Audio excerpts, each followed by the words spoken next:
Great to have you all along for the ride. Thanks a lot for stopping by. Glad to have this man back. Of course, advisor to President Trump, former advisor, but still lifelong friend.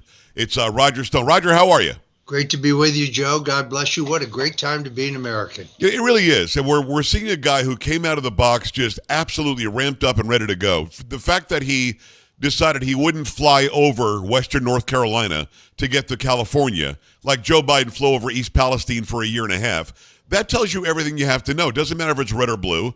This guy is in it for the country. Yeah, it's kind of interesting to me. I think, ironically, he's going to be a much greater president in this term than he would have been in a second term, which I think he probably won and was cheated out of. This 4 years in the wilderness, 4 years of fighting the tsunami of ramped up lawfare against him, of being able to assess who in the Republican Party was really with him and who was ready to turn the chapter on Trumpism, not realizing that Trumpism is far more popular than the Republican Party will ever be. Yes. I think he's going to be a truly greater president. Now, look, he was a consequential president in his first term. You can't deny that. Right. That was despite the fact that he had people around him who thought their job was to derail, delay, or dilute his agenda. But now I think he's got a much better understanding of Washington, politics, the two-party duopoly, the fake news media. He is poised to bring on, this golden age we talk about, the age of Trump, an unprecedented age of peace, prosperity, security, and justice for all Americans. It's going to be amazing. It already is amazing. No, it is. I agree with you. StoneColdTruth.com. It's Roger Stone, host of Stone Zone. You've known him way longer than I have. I've interviewed him a lot. I know him to an extent, but you're friends. You know this guy, the man. He seems changed to me since he got shot in such an incredible way. It's almost as if he knows he's on borrowed time and says, "I'm going to do anything that I need to get done for the American people. I'm here for a reason." Do you see that as well? I definitely do. I mean, look, it's amazing that, throughout the time that he's been in politics, how often pastors would complain to me that they love the president, but he needs to talk more openly about his faith. And kind of like President Nixon, I think Donald Trump always thought his faith was like a private matter, not something to be talked about in the political realm. But now I think it's very clear. You could see it in his inaugural address. You could see it when he was on the stump after Butler, Pennsylvania. He understands that his life was spared for a very specific purpose, but for an 18th of an inch, he would not be with us. It's not that he is exercised about it. It's the contrary. He's very serene. He's very steady, but he understands that he's been anointed. The left can make fun of that if they want. I don't really care what they think anyway. But I think that he's in a small way, he's a changed man, and he moves forward with a purpose, knowing that he wears the armor of God. Yeah, I couldn't agree more. I mean, you actually see it in how he's acting. He's still the same guy, but there was something almost as if he went, "Wow, there is a bigger purpose than even everything that I've done up till now." And you see it in action. It's Roger Stone. Go get his book called The Man Who Killed Kennedy. TheManWhoKilledKennedy.com is the website. We'll get into that in earnest in a second because we're going to get the files soon. But when President Trump was inaugurated, hit the ground running, sat down, signed a bunch of executive actions, undid all the garbage that Biden did. But there's one thing that it felt like we were back to America, Roger. And this one thing is this. He started answering questions immediately. Anybody who had a question, he answered it. He didn't blow it off. There wasn't somebody hushing the press or pushing them out of the room. He sat there one-on-one. I mean, when he got on the plane and went to California and sat in the Lion's Den among Karen Bass and these other lefties that were sitting there, Ted Lieu and everybody else, telling them, "You're going to get water. You're going to fix what's going on in Los Angeles. We're not going to have this garbage in America." And every question that came from left or right, he took it. We're back to almost where we were before Biden. I mean, it's going to take a while, but the whole Biden thing, the lack of transparency and no access at all to the chief executive, that was over like in the first second, wasn't it? It was. By the way, I must say I've had it up to about here with Ted Lieu. Yes, me too. Look, I think the president watched Joe Biden, his inaccessibility, his inability to handle questions, the fact that they were hiding him. the fact that they were probably the least transparent administration in American history. And he decided to do the exact opposite. Now, he was amazingly accessible in his first term, but now he's completely accessible. Press conference today by Caroline Leavitt, a tour de force. I mean, just extraordinary. I mean, she's a very young woman, very capable, but it set a whole new tone of transparency. And I'm sure you saw this, Joe, in his remarks in Las Vegas, talking about the fact that world leaders would call for the president of the United States. And we're not talking about, somebody calling from a small African nation or a small Latin America or Central America nation. We're talking about world powers calling the president and, I'm sorry, the president's not available. Joe Biden's not available. He won't be able to call you back for a couple months. Isn't that crazy? And then not calling back at all because Joe was not lucid. So I think President Trump has looked at all of that, and he's decided to be the direct opposite. And this is going to be the most tumultuous 100 days since Franklin Roosevelt's 100 days, since John Kennedy's 100 days. You can already see it. And there's no slowing down. The man's energy level, I mean, he's only slightly older than I am, but he's leaving me in the dust in terms of the hours he's putting in. You said it best. I mean, he does essentially Washington, North Carolina, California, and then back to Florida to meet with House Republicans in 48 hours. It's amazing. It really is. It's Roger Stone. Go to stonecoldtruth.com. Go to themanwhokilledkennedy.com. Get this book. We're going to get all the files released very soon. We're going to talk about that a little bit more in a minute. Also go to Stone Zone. Check out his show as often as you can. Also on WABC. The man's everywhere. So you've got plenty of energy, too. You mentioned Caroline Leavitt. When she walked out today, we saw a sea change from a complicit, hiding, cloaking press secretary that never answered a question, that only spoke in circular speak, never, ever, ever, never said what the president thought about anything, just kept saying, we've been clear, we've done the work, we've been clear. Caroline Leavitt walked out today and just put it in their faces. They're asking the stupidity of the question about why eggs cost more a week after Donald Trump took office, which she looked at them in the face and said, let me remind you what happened in 2024. Went down the list of how the Biden administration killed a bunch of chickens so we couldn't have more eggs. I mean, this girl, she's 27, Roger, and she's on the game this well in the first press conference. I'm looking forward to 4 great years. And not once did she say, "Oh, I'll circle back around to you." Never. Not once. It was refreshing. What a refreshing change. She's very dynamic, and you're right. She's very young, but she's very, very talented, and it sets the tone. I mean, I think the president's staff. I thought this during the campaign. There were a lot of critics of the campaign. People said, "Oh, you're not doing this right. You're not doing that right." Wrong. I think Susie Wiles, Chris LaCivita, James Blair, Tony Fabrizio, our fellow paisan. Yeah. These guys ran the best campaign in American political history. And I have the credentials to say that because I've been in 13 national presidential campaigns. This was amazing. Juggernaut and virtually letter perfect. So, yeah, when they tried to stop the early voting in Pennsylvania in the middle of the day, we were in court within an hour and a half. Don't tell us that we weren't prepared. Amazing. And got the ruling on your side quickly. Yeah, and we got the polling places open back up. So, and this transfers over now to the White House staff, a relatively young staff. Susie Wiles, the first woman chief of staff for a president in American history, an amazingly able woman who has the president's trust and confidence and has put together an all-star team. But there's no hot dogging here, Joe. In other words, everybody's pulls in the same direction, and the guy who points the direction is Donald J. Trump.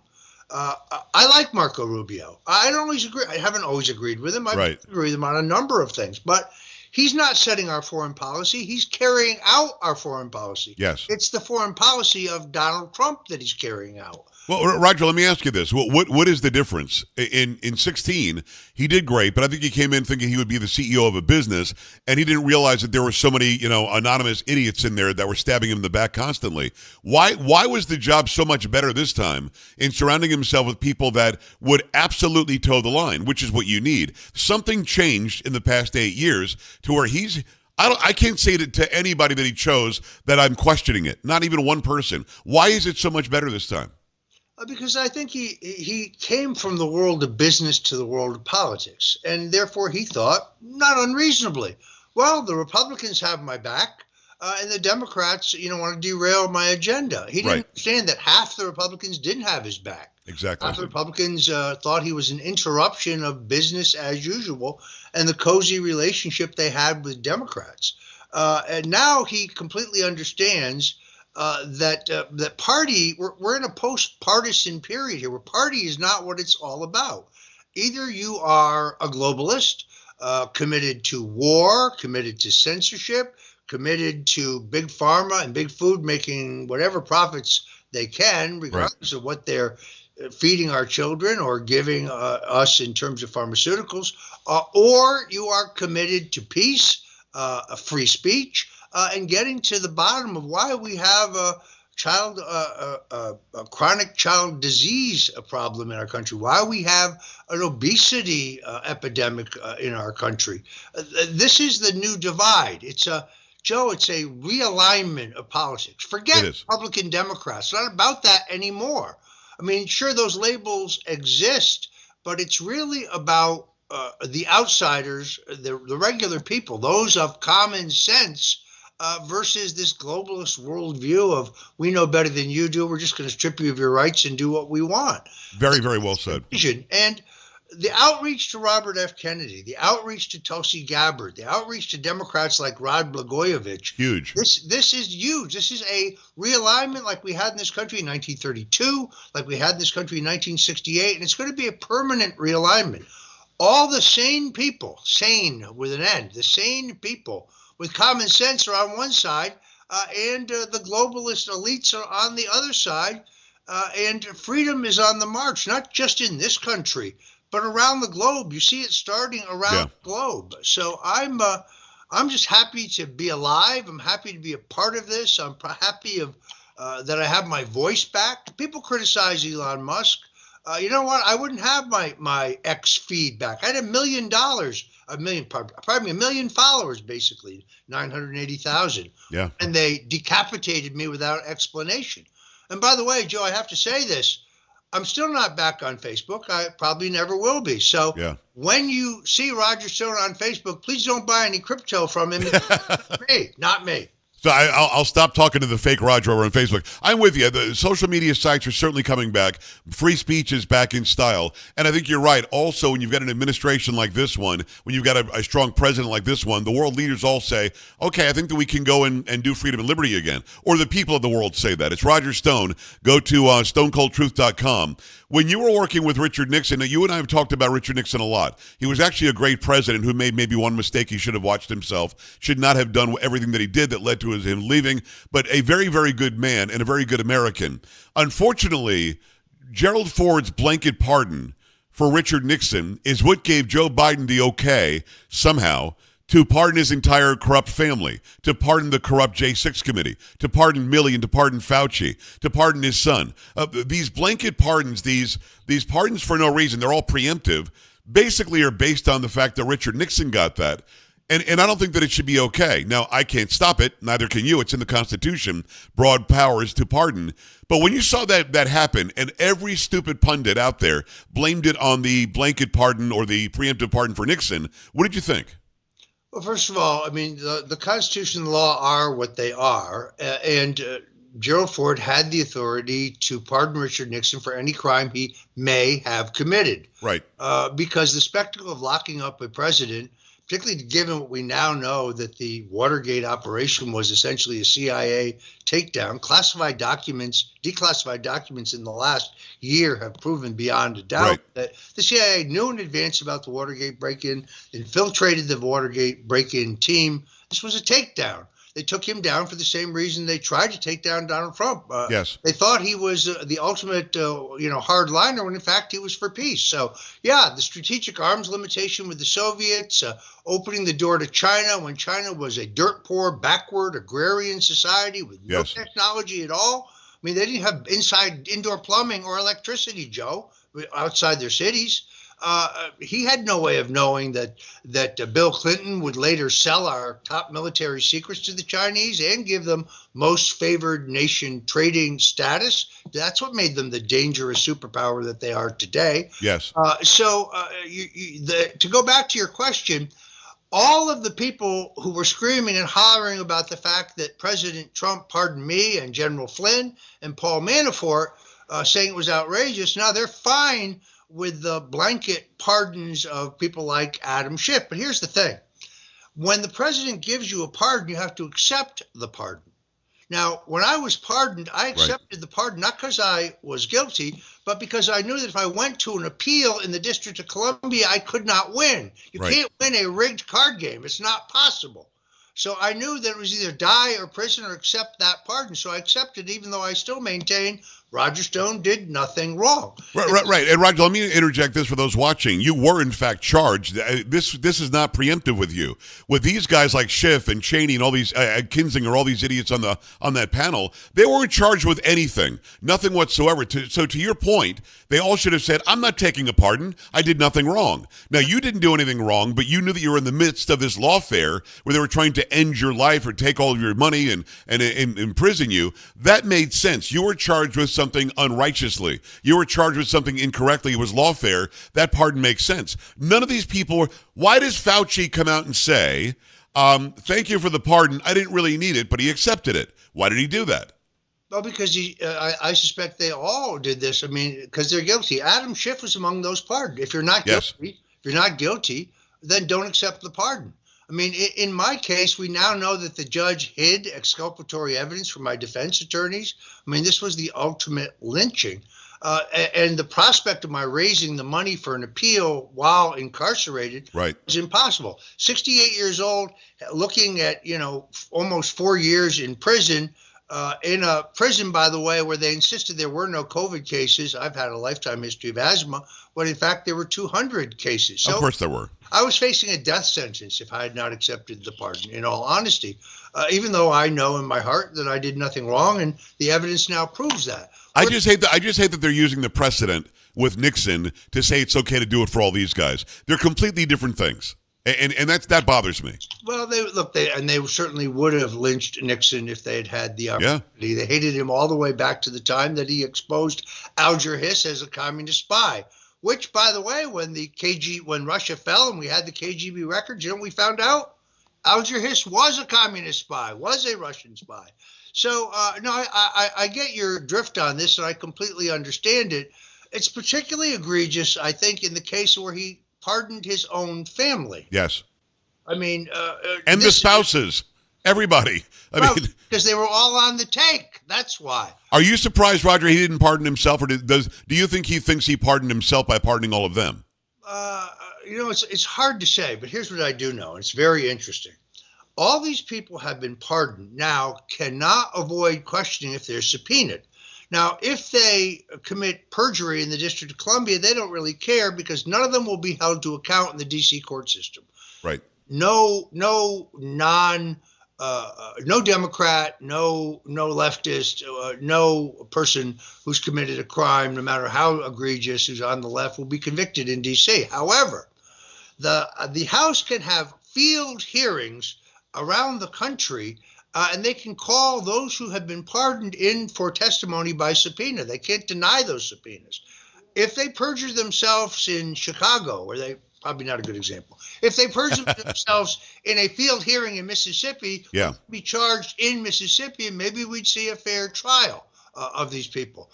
By the way, that's what Senator Joe McCarthy did quite successfully, and a bunch of leftists did perjure themselves. So I think in this case, that those who have been pardoned, there's a downside. Yeah. It plead the fifth in any proceeding, and therefore they should be called to testify to uncover what really happened in the Russian collusion hoax, in the Ukrainian impeachment hoax, in the January 6th hoax. 100%. I hope the investigation continue. I had Jamie Comer on the other day, the Oversight Committee chair, and he said they are going to continue, and they're going to bring him in, and if they plead the fifth, they could be in contempt of Congress, as you said. It's Roger Stone. Go to themanwhokilledkennedy.com. Let's talk about the release of the Kennedy papers, the MLK papers, both RFK and JFK Kennedys. With those coming out, you say in your book it was LBJ. Are we going to find out that it was LBJ who set this up with JFK? Actually, I think more precisely what I say is that it is LBJ at the helm of a plot that includes the CIA, organized crime, Big Texas Oil, the Secret Service, who stood down, and the FBI is more involved in the cover-up than they are in the original plot. As far as these upcoming disclosures, I think we're going to nail the CIA part of this. I'm sure you saw this, but last week, Alex Jones released an audio tape between Cliff Carter, the executive director of the Democrat National Committee under LBJ, and Billy Sol Estes, one of Johnson's well-known cronies who went to prison for corruption, in which they talk about the fact that Johnson hired a man, Malcolm Mac Wallace, to kill John Kennedy. Mac Wallace's fingerprints are found on the 6th floor of the Texas School Book Depository building. Wow. On the window casing and on the cardboard boxes that fashion the so-called crow's nest from which the shooter shot. 6 people, Joe, saw a man who meets the physical description of Malcolm Wallace in the window. Wow. So the Johnson part of this, I think, is nailed down. What we're going to get out of these upcoming releases, I think, is the CIA piece of this will be nailed down. Read Sam Giancana's daughter's book, and you have the documentation of the mob's involvement in the assassination. Big Texas Oil is in there as well. So piece by piece, this is all coming together. Robert Kennedy. This is pretty simple. Thomas Noguchi, the coroner of L.A. County, very respected, says that Robert F. Kennedy Sr. died from 2 bullet wounds from the back of his head, the base of his neck at point-blank range. That means the pistol right up against your head. Yeah. But Sirhan is always in front of Kennedy.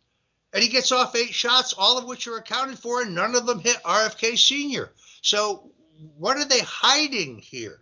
And in the case of Dr. King, the King family brought a civil suit against the FBI, the Memphis police, the Secret Service, and the federal government, and they won. That means a federal judge in civil court ruled that the government was complicit in Dr. King's murder. But you don't read about that in the mainstream. No, well, you don't. And Roger, I want to bring up something when it comes to JFK specifically. Is this why Mike Pompeo is so adamant that Donald Trump the first time didn't release this information because he knows it's got CIA all over it? You beat me to it, Joe. There's no question. Because in 2017, all these documents were scheduled to be released under a law passed in the late 90s, unless the president objected. And the president gave me the impression he was going to let it all out, and at the last minute, he held about 20% of it back. And when I asked him why, he said, well, Mike Pompeo thought it would expose our sources and methods. And I said, well, what's there? And he said, it's so terrible, I can't even tell you. Wow. It's so horrible, you won't believe it. Someday you'll know, he said. So the fact that Pompeo was protecting the agency, I think, tells us everything we need to know. Are we going to get it all, Roger? I do think we're going to get it all. But again, it's a larger puzzle. So, for example, the House Select Committee on Assassination set up in the late 70s, they focused only on organized crime. That's because those hired to run the committee and staff the committee were experts on organized crime, prosecutors. That piece has been established. The Johnson piece is more than established. Read my book, The Man Who Killed Kennedy, The Case Against LBJ, and this new audio tape. And now the CIA role will be firmly established. Okay, one last question. I appreciate the extended time. We'll make a couple of really great parts out of this for the radio show and also for our streaming. So those of you watching and listening, you're getting extra time with Roger Stone. One last question on this. So it gets released, and if what we're saying here, what you're saying specifically, and what Pompeo did in the first Trump administration is, if all that's true that the CIA is complicit, do you make it go away? Do you revamp the CIA? I mean, all these people who were involved back then are dead. I mean, what do you do about it now? I think you make sure that our government isn't involved in future assassinations. In other words, I'm very happy to see the president declassifying this information on JFK, RFK, and MLK. Joe, I want to see the declassified documents on the attempted assassination of Ronald Reagan. John Hinckley Jr. is in a crouching position in front of Reagan. He gets off 4 shots, all accounted for. Reagan is shot from above and behind. Yes. But we have no government. There's nothing that's ever been released. We have a brief statement from Vice President George Bush saying an investigation determined there was no conspiracy. Sorry, that's not good enough for me. I'd like to know more. And I want to know the truth about Butler, Pennsylvania. Oh, absolutely. West Palm Beach. So I think that this is a domino effect that we're going to ultimately learn that the same bad actors, not the same people, but the same mentality continues to exist in these agencies. That's why I'm counting on Kash Patel and John Ratcliffe and by the grace of God, Tulsi Gabbard to help clean up these agencies, clean out these agencies so they're not involved in a future assassination attempt on an American president. And what we're talking about is quite obviously what we always call the deep state. So the deep state could go away. This could be it. This is their last breath. Once they release these files, if this shows the deep state's been running things for 60, 70 years, then the dismantling of it is obvious. It's got to happen. And it all begins with the murder of John F. Kennedy. I mean, Dwight Eisenhower tried to warn us on his way out the door. Remember, he said, beware the military-industrial complex, this conglomeration of accumulated power by people who were never elected to have this power.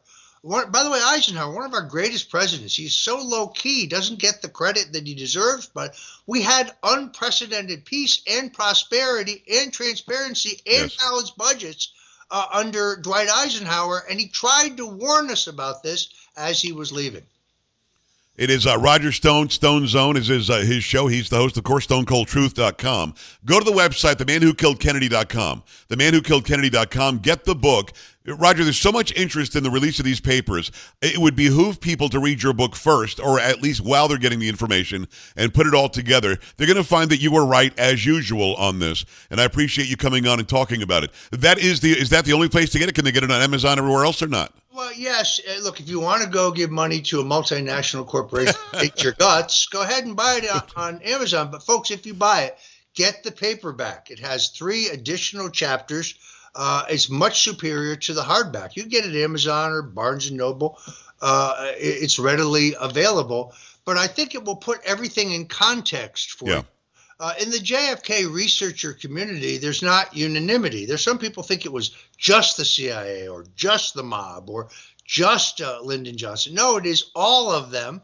I'm updating the book because I have even more information that I didn't have at the time I wrote it. So there'll be a new version out relatively soon. But if you want to understand what happened in its totality, and I'm not criticizing others. So, for example, James Douglas has written a book, JFK, The Unspeakable, that Robert Kennedy Jr. speaks about.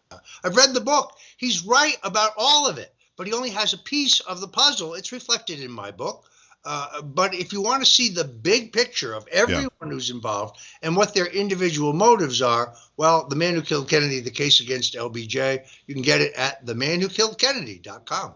Themanwhokilledkennedy.com. Go there right now. Check out his show every single day. Check him out on WABC on the weekends as well. It's our good friend Roger Stone. Roger, thanks for making time. I feel better. I know you're a little bit under the weather. And let's talk again soon, my friend.